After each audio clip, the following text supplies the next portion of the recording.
What advice did you give people who are trying to get the attention of like Proximity, Monster Cat?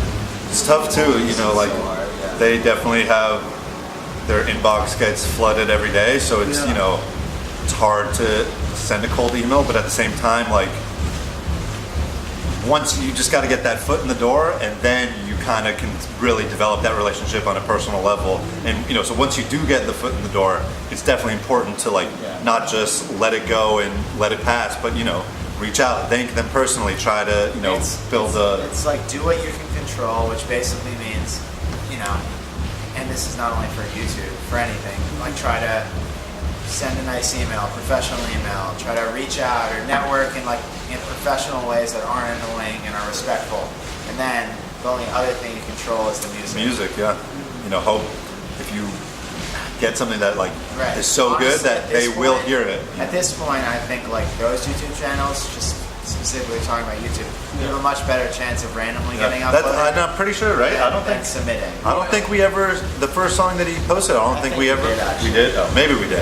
But I mean, fine. If it wasn't for us, then all the time you see that those channels were up in the description on the right. Like, you know, I'd never heard of this guy, but I came across blah blah blah, and I just had to post it. And it's like, you know. So if you make good music, they'll automatically like find you. Not always. It takes a while, so you have to be patient. It's like a combination of making. But some, and I think that's kind of. It's been an important making music, marketing, and time. That's the important mindset we've had. Is kind of what Matt just alluded to. Like, focus on what you can control, especially the music, and like, don't you know, try everything that you think you can do to put yourself in a good position. Obviously, do it, but certain things are just going to fall into place over time, and like, you can't, you know, beat yourself up because you didn't get uploaded onto YouTube that day. All the time too, so you just, as hard as it is, just focus in on the stuff you do really have control over, and then over time, more things will start happening, and it's a snowball effect. You don't like have to rely on one thing, like you know, for a release to succeed.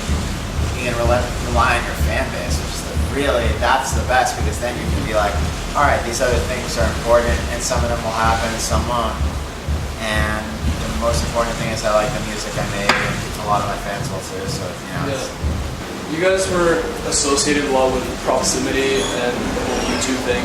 How has that helped you in like your career?